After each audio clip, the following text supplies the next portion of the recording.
नमस्कार मित्रमैत्रिणींनो, आपण वाचत आहोत साने गुरुजी यांचं श्यामची आई हे पुस्तक.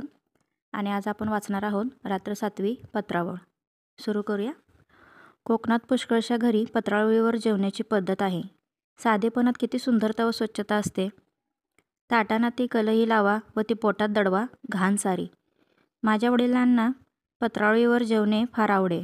बायकांनासुद्धा त्रास कमी. ताटे घासावयास नकोत. वडील सकाळी शेतावर जायचे. इकडे तिकडे फिरून कामधाम करून ते 10च्या सुमारास परत घरी येत असत. येताना फुले, पत्रावळीसाठी पाने कोणा कुणब्याने दिली असेल किंवा शेताच्या बांधावर केलेली असली तर भाजी घेऊन घरी यावायचे. वडील मग स्नान करून संध्यापूजा वगैरे करावयास बसत. आम्ही शाळेतून आलेली मुले पत्रावळी लावाव्यास बसत असू. ताज्या पानाची हिरवीगार पत्रावळ व त्याच पानाचा द्रोण. मला प्रथम पत्रावळ लावता येत नसे. 2 तर अगदी साधत नसे. आमच्या कोकणात एक म्हण आहे, पत्रावळी आधी द्रोणा तो जावई शहाणा. पत्रावळ लावण्यापूर्वी ज्याला तिच्याहून कठीण असं द्रोण लावता येईल तो जावई शहाणाच असला पाहिजे. घरातील मंडळी पत्रावळी लावत बसत. कधीकधी प्रत्येकाने 5-5 पत्रावळी लावाव्या असे आजी ठरवून टाकी व प्रत्येकास पाने वाटून देई. नाना प्रकारच्या पानाच्या पत्रावळी लावतात. वडाची पाने, पळसाची पाने, कुड्याची पाने, धामणीची पाने, भोकरीची पाने, पांढऱ्या चाफ्याची पाने सर्वाच्या पत्रावळी लावतात. श्राद्धाला मोहाच्या पानाचीही पत्रावळ कोणी मुद्दाम लावतात. चतुर्मासात बायका आंब्याच्या पानाच्या किंवा फणसाच्या पानाच्या पत्रावळीवर जेवण्याचे व्रत घेतात. कोकणात पत्रावळीस धार्मिक सांस्कृतिक स्थान दिले गेले आहे. झाडाची व त्यांच्या पानाची केवढीही थोरवी आहे. श्याम, तू पत्रावळ लावायला शिक, नाहीतर आज जेवावयास मिळणार नाही, असे आईने मला बजावले. मला लावायला येत नाही, मी काही लावणार नाही, मीही रागानेच म्हटले. माझी बहीण माहेरी आलेली होती. ती मला म्हणाली, श्याम, हे तुला मी शिकवते. काय कठीण आहे त्यात काही? मला नको तू शिकवायला जा, मी उर्मटपणे त्या प्रेमळ बहिणीस उत्तर दिले. माझी अक्का फारच सुंदर पत्रावळ लावीत असे. माझे वडील हे पत्रावळ व द्रोण लावण्यासाठी गावात प्रसिद्ध होते. आमच्या गावात रामभटजी म्हणून एक होते. त्यांची तर आख्यायिकाच झाली होती. जे पान हातास लागेल ते घेऊन रामभटजी टोचीत जावायचे. चांगलेच पान पाहिजे, हे ते नीट बसणार नाही वगैरे विचार त्यांच्या मनात येत नसत.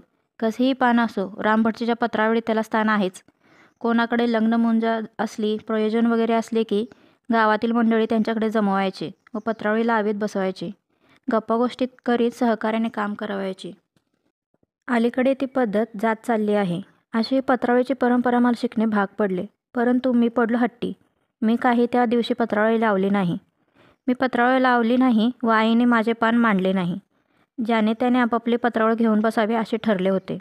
माझी पत्रावळ नाही. सारीजणे हसू लागली. माझ्यासाठी माझी अक्का रदबदली करू लागली. उद्या लावशील ना श्याम पत्रावळ? उद्या शिक हो माझ्याजवळ. आई, उद्या तो लावील हो, वाढ आज त्याला, अशी अक्का म्हणू लागली. परंतु आम्ही एरंडासारखे फुगलो होतो. मी नाहीच लावणार, जा, नका वाढू मला जेवायला. माझे आडले आहे खेटर, मी तसा उपाशी राहीन, असे रागाने म्हणत मी ओसरीवर गेलो. पोटात तर भूक लागली होती. कोणी आणखी समजूत घालायला येतं का याची मी वाट पाहत होतो. शेवटी माझी निराभिमानी अक्का तीच पुन्हा माझ्याजवळ आली.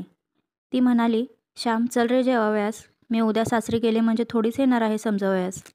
उठ, चल, लहानसे ठिकोळे लाव व त्यावर बस जेवावयास. 3 पानाच्या लहान पत्रावळीस ठिकोळे म्हणतात. 4 पानाच्या पत्रावळीस चौफूल म्हणतात. पळसाचे मोठे पान असेल तर एकाच पानावर आम्ही मुले जेवत बसू. एकच पान पुरे होत असे. वाटोळी मोठी पत्रावळ, तिला घेरेदार पत्रावळ म्हणतात. माझ्या वडिलांना लहान पत्रावळ आवडत नसे. चांगली मोठी गोलदार असे आवडत असे. रानात भरपूर पाने असतात, त्यात काटकसर कशाला? विस्तीर्ण पात्र भोजनम, जेवावयास मोठे पान घ्यावे असे ते म्हणत. अक्काच्या शब्दांनी मी विरघळलो. सासरी गेल्यावर ती थोडीच रुसणाऱ्या भावाजवळ आली असती.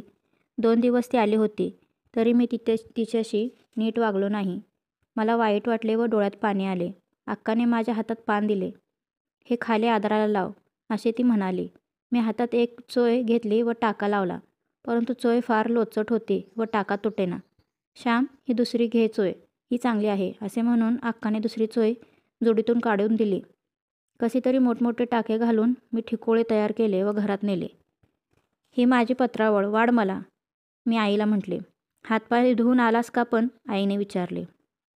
हो, केव्हाच हातपाय धुतले. मी काही घाणेरडा नाही, मी म्हटले. घाणेरडा नाहीस, परंतु सू सू तर करत आहेस.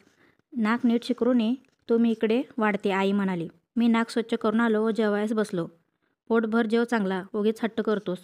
तो शेजारचा वसू एवढासा आहे, पण कशी छान पत्रावळी लावतो. आई बोलत होती. मी रागाने भराभरा जेवत होतो. पत्रावळ कशी तरी लावलेली होती. तिचा एक टाका निघाला व माझ्या घशात अडकला.